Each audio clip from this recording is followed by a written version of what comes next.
నేనేదో నీ ప్రాణాలు కాపాడాలని వస్తే నువ్వేంటి చస్తానని అంటున్నావు? అలాంటి పిచ్చి పనులు ఏమీ చెయ్యకు. ఇదిగో నీకు న్యాయం జరిగేలా నేను చేస్తాను. ముందు నువ్వు మా ఇంటికి రా, పద. మీరు కూర్చోండి పిన్ని గారు. ఇన్ని రోజులు నేను కార్తీక్ ప్రేమ కోసమే బ్రతికాను. ఇప్పుడు తనే కాదంటే ఇంక నేను బ్రతకడం ఎందుకు?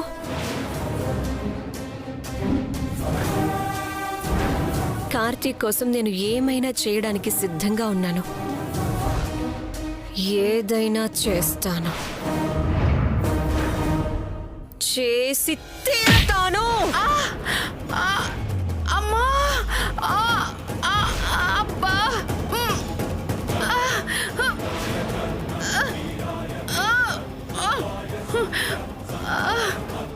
ఏం చేస్తున్నావు? ఏం చేస్తున్నావు?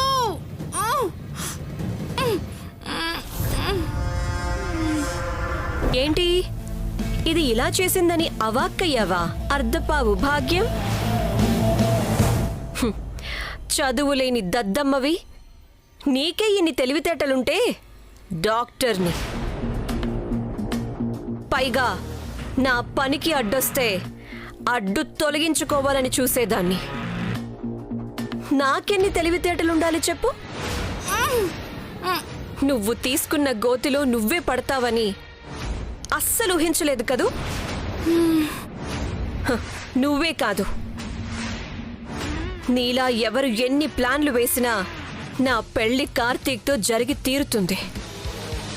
అప్పటి వరకు నువ్విక్కడే ఇలాగే ఉండు. బాయ్ బంగారం.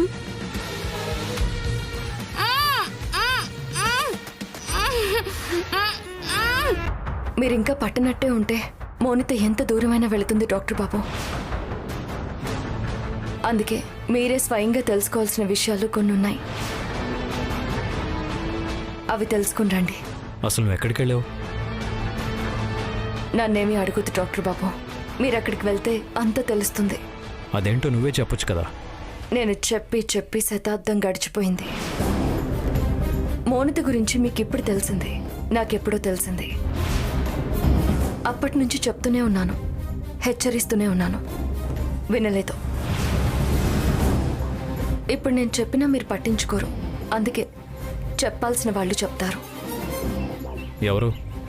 వెళితే మీకే తెలుస్తుంది. మీకు అడ్రస్ క్లియర్గా చెప్పాను. మీరు వెళ్ళి తలుపు కొడితే చాలు. ఆ తర్వాత మోనిత మీ దగ్గర పెళ్లి ప్రస్తావన తీసుకురాదు. నన్ను నమ్మండి.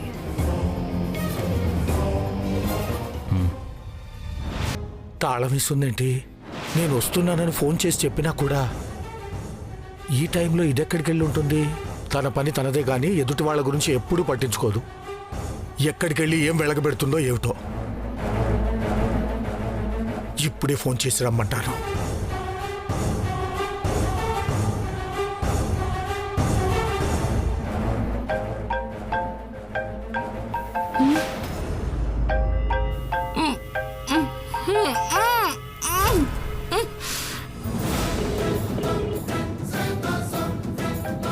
పాపం ఇంటికి వచ్చినట్టున్నాడు. తాళం చూసి నా కోసం కంగారు పడుతూ ఉంటాడు. నేను ఇక్కడ ఇరుక్కుపోయానని తెలియక ఏమనుకుంటున్నాడో ఏమిటో. రింగ్ అవుతున్నా ఎత్తట్లేదేంటి? అసలు ఇది ఎక్కడికి వెళ్ళింది?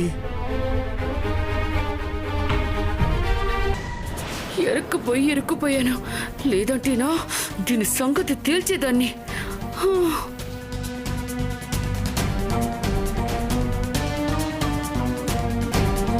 అవును, ఇది నన్ను కట్టేసినట్టే దీపని కూడా ఇలాగే కట్టేస్తే అప్పుడేంటి పరిస్థితి?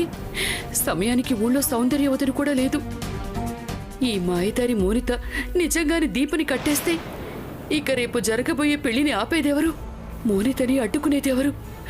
నేనిక్కడి నుంచి తప్పించుకునే దారి కూడా కనపడటం లేదే. ఇప్పుడేంటి పరిస్థితి? అయ్యో!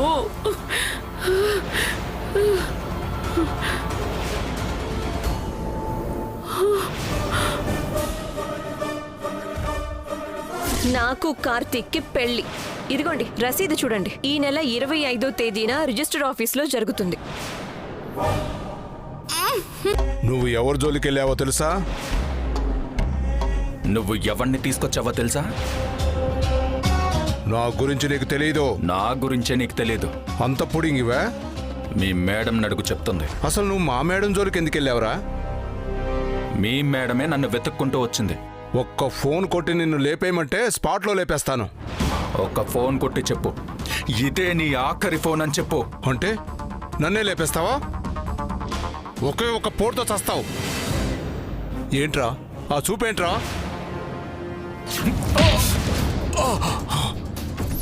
ఏయ్!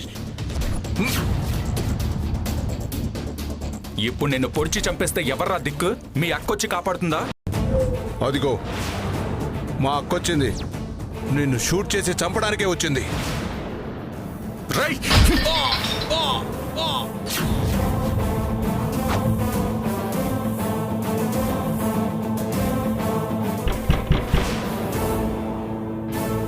డాక్టర్ బాబు మీరా?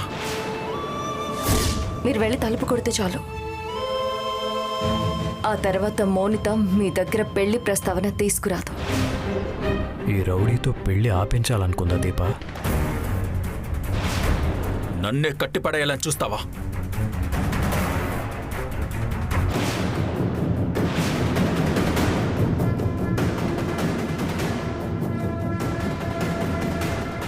దీపమ్మ పంపిందా డాక్టర్ బాబు?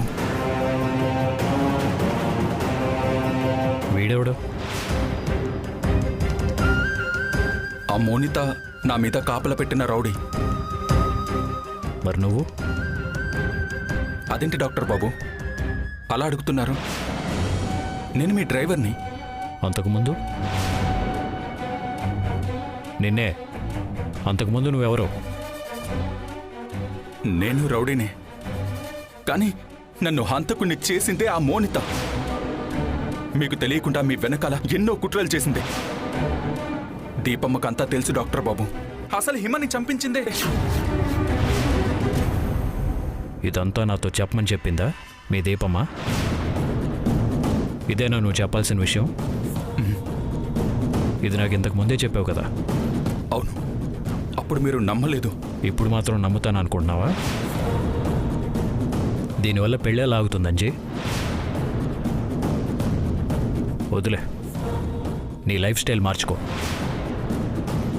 ఇలా వాళ్ళకి వీళ్ళకి కబుర్లు చెప్పి కాళ్ళం వెళ్ళదీకు. దీప నిన్ను బాగా నమ్మింది కాబట్టి నీకేదైనా సాయం కావాలంటే అడుగు, చేస్తాను. వస్తాను. డాక్టర్ బాబు ఒక్క నిమిషం. మీరు ఇప్పటికీ నన్ను నమ్మడం లేదు. నన్ను నమ్మినా నమ్మకపోయినా మీకు నష్టం లేదు. కానీ మోనితను మాత్రం ఎప్పటికీ నమ్మకండి. మీరు ప్రతి మనిషిలో మంచినే చూస్తారు. మరి మోనితలో మీకేం మంచి కనిపించిందో నాకు అర్థం కావడం లేదు. ఒక్కసారి ఆలోచించండి, అప్పుడు చెడేంటో మీకే అర్థం అవుతుంది. మీరు జీవితంలో ఎవరిని నమ్మినా నమ్మకపోయినా మోనిత ఒక్కదాన్ని మాత్రం నమ్మకండి చాలు. కేవలం ఆమె మూలంగానే నా జీవితం ఎటూ కాకుండా పోయింది. మీరు మోనితని ఇంకా నమ్మితే మీ జీవితం ఎటూ కాకుండా పోతుంది. ఆమె చెప్పేవన్నీ అబద్ధాలే, దీపమ్మ చెప్పేవన్నీ నిజాలే. ఇదొక్కటి నమ్మండి. వెళ్ళండి డాక్టర్ బాబు. ఇది మీలాంటి వాళ్ళు రావాల్సిన ప్లేస్ కాదు. ఇంకా డాక్టర్ బాబు నుంచి ఫోన్ రాలేదు. ఏం జరుగుతుంది అక్కడ? అమ్మ దీపా, నాన్నా? మీ పిన్నిగాని వచ్చిందమ్మా? లేదు నాన్నా. ఇంట్లో లేదా? లేదమ్మా, నేను ఆఫీస్ పని మీద ఊరెళ్ళి ఇప్పుడే వచ్చాను. ఇంటికేమో తాళం వేస్తుంది. ఎన్నిసార్లు ఫోన్ చేసినా రింగ్ అవుతుంది కానీ లిఫ్ట్ చేయట్లేదు. అదేంటి నాన్న, ఎక్కడికి వెళ్తుంది? నాకు చాలా టెన్షన్గా ఉందమ్మా. అది ఎక్కడికి వెళ్ళినా నాకు ఫోన్ చేసి వెళ్తుంది, లేకపోతే చెప్పే వెళ్తుంది. ఎప్పుడు నేను ఫోన్ చేసినా వెంటనే లిఫ్ట్ చేస్తుంది. ఇవాళ ఏమైందో అర్థం కావట్లేదమ్మా. నువ్వేం టెన్షన్ పడకు నాన్న, అలా కూర్చో, తాగు.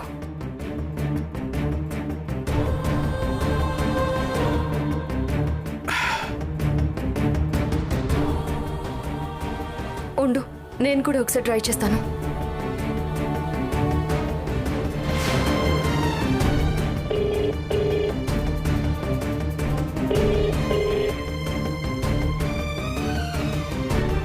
ఇదేంటి రింగ్ అవుతుంది, లిఫ్ట్ చేయడం లేదు.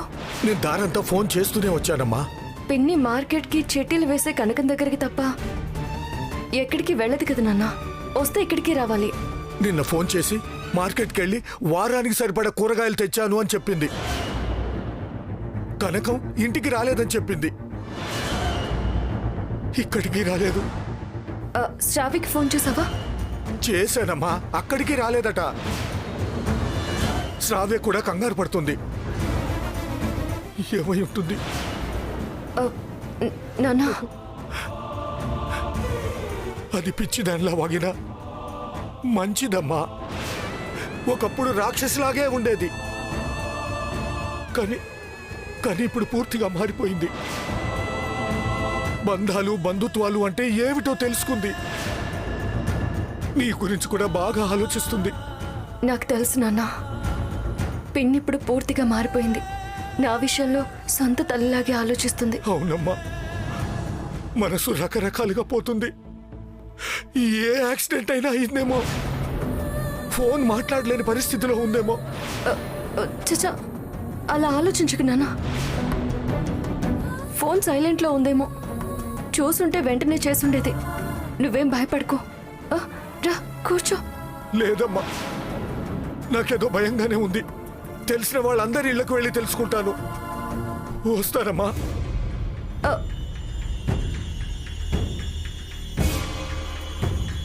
పిన్ని ఎక్కడికి వెళ్ళి ఉంటుంది? గట్టిగా తొక్కితే సెల్లార్లో ఉన్న కార్ మీద అలా పడతావు. ఆ మోనిత ఏమైనా చేసుంటుందా? అయ్యుండదు.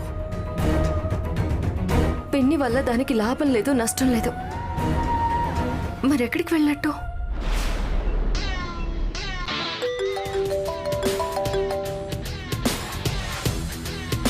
మేడం, ఫోన్ ఎత్తడానికి ఇంతసేపు ఏంట్రా? ఆ అంజిగాడు అంజిగాడు తప్పించుకున్నాడా? రేయ్ రాస్కెల్, నిన్ను నమ్మి కాపలాగా ఉంచితే ఇంత నిర్లక్ష్యంగా ఎందుకున్నావు? వాడు చాలా పెద్ద హంతకుళ్ళ ఉన్నాడు మేడం. మీరు జాగ్రత్తగా ఉండండి. నువ్వు నాకు జాగ్రత్తలు చెప్తావేంట్రా? నిన్ను నువ్వు కాపాడుకోవడం చేతకాక ఛీ, పెట్టే ఫోన్.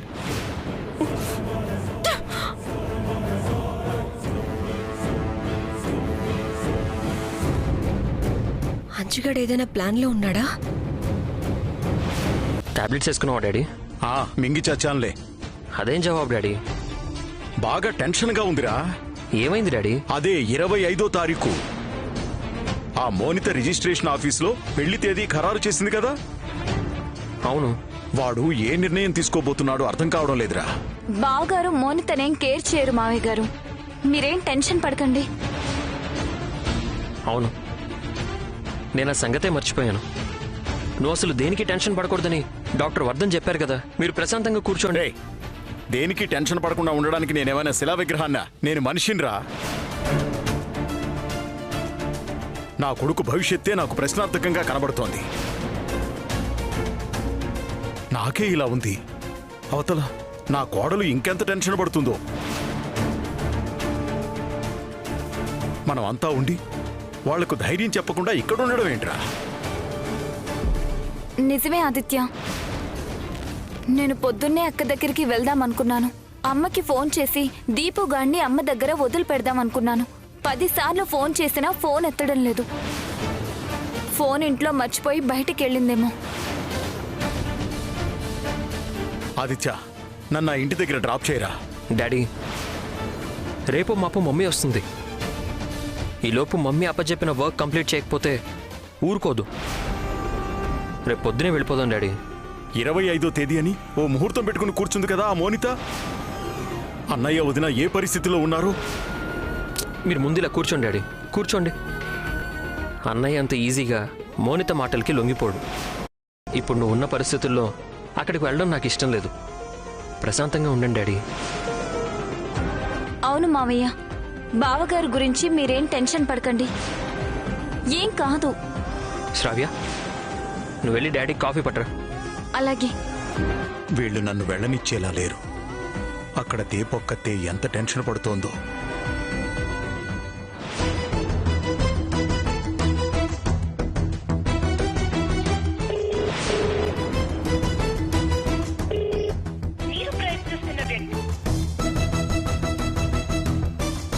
పిన్ని ఇంటికి తాళం పెట్టి ఎక్కడికి వెళ్ళుంటుంది?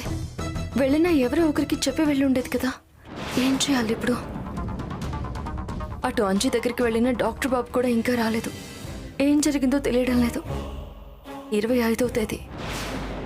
మోనితకు ఏ మాత్రం అవకాశం అనేది ఇవ్వకూడదు.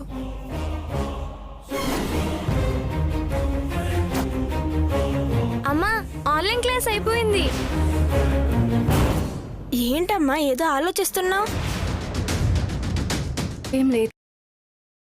ఒకరోజు మనం అందరం బయటికి వెళ్దామంటే ఇప్పుడు వద్దు, 25వ తేదీన వెళ్దామని అమ్మ చెప్పింది కదా హిమా, గుర్తులేదా? ఈ నెల 25వ తేదీన మనం నలుగురం కలిసి బయటికెళ్దాం. ఆ రోజు ఏ పనులు పెట్టుకోవద్దని, హాస్పిటల్లో పనుందన్న సాకు చెప్పొద్దని మీ నాన్నకి మీరే చెప్పండి. నేనా? నువ్వే కాదు, నాన్న కూడా మర్చిపోయాడు. ఏం మర్చిపోయారు? మేమిద్దరం ఏం మర్చిపోయామత్తమ్మా? 25వ తేదీ ఎప్పుడో తెలుసా? అటు చూడు. మీరు మర్చిపోతారని నేనే క్యాలెండర్ మీద ఆ డేట్ కి గుర్తు పెట్టాను. 25వ తేదీ కార్తిక్ రావాల్సిందే. నా మెడలో తాళి కట్టాల్సిందే.